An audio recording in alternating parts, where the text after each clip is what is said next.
जानकारी ब्रीफ कर देते हैं पहले। ठीक है ठीक।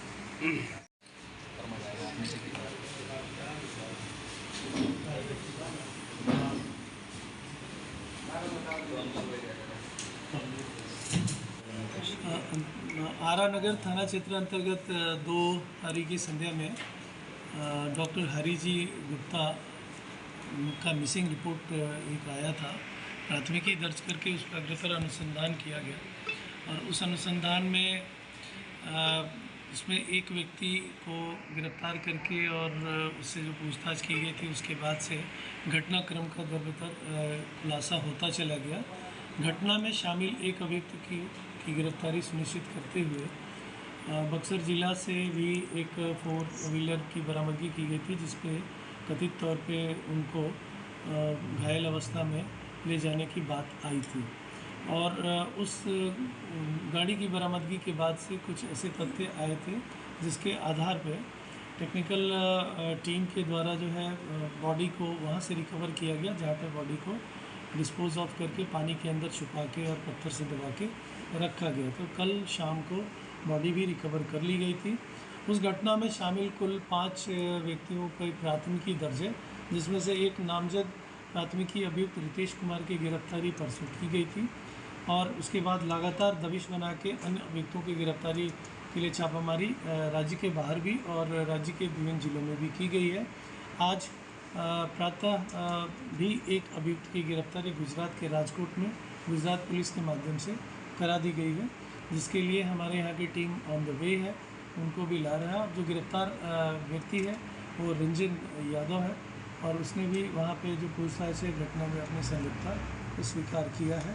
और जो व्यक्ति गिरफ्तार हुआ है उसके फोटोग्राफ्स को भी उन्होंने कहा कि मेरा साथी ये रितेश है, जो घटना में साथ था। सर, किराए को लेकर ये विवाद है या कुछ और? क्या कारण था हत्या का? अभी तक जितनी घटनाएं आई सामने, घटनाक्रम का जो जांच आया है सामने या अन्य जो लोग गिरफ्तार हैं उनके माध्यम से, तो ये पूर्णतः अभी किराए का ही विवाद आ रहा है।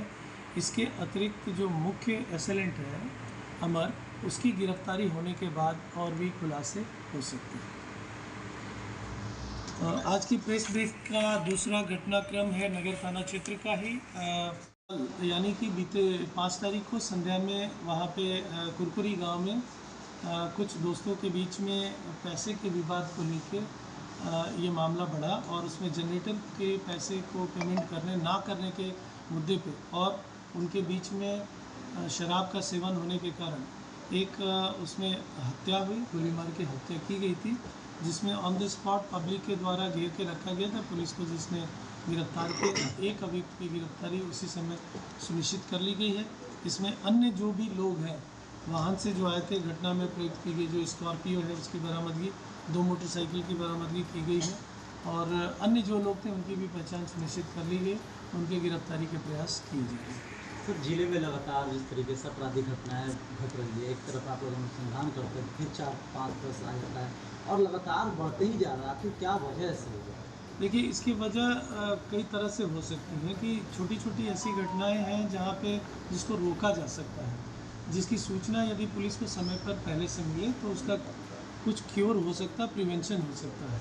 तो यहाँ पे ज़्यादातर ऐसी घटनाएं हो रही हैं जो फैमिली फ्यूड के कारण भी है और जहाँ पे कोई बड़ी आपराधिक जो क्राइम की जो घटनाएं घटित हो रही हैं तो उसके डिटेक्शन के बाद उस तरह की घटनाओं की रोकथाम हो रही है। लेकिन यहाँ पे निरंतरता उसमें हत्या की है, गोली मार के हत्या कर दिया जाना या मार पीट कर हत्या कर दिया जाना, इस तरह की घटनाएं हैं। तो छोटे छोटे झगड़े से वो जनित थे और उसमें से कुछ झगड़े पुलिस के पास आते हैं तो क्योर हो रहा है और बहुत से मामले लोग आपस में सुलझाने की कोशिश करते हैं, जिसकी वजह से ऐसी प्रवृत्तियाँ बढ़ती हैं। इसके पीछे एक और चीज़ें आ रही हैं कि जो नए उम्र के लड़के हैं उन लोगों में कहीं ना कहीं पे शराब और नशाखोरी का कई प्रवृत्ति देखा गया, जिसके कारण थोड़ा ट्रिगर हैप्पीनेस भी है और उनके पास अवैध हथियार या जो पूर्ण शराबबंदी है वो कहीं ना कहीं पे वायलेट वहाँ पे हो रही है। तो उसको हम लोग निरंतर देख रहे हैं और थाने के माध्यम से उन सब जगहों पे निगरानी बना के और एक बृहद कार्रवाई का भी योजना हम लोगों ने बना रखा है। तो ये चलेगा, एक लेवल पे आके निश्चित तौर पे इस पे लगाम लगेगी।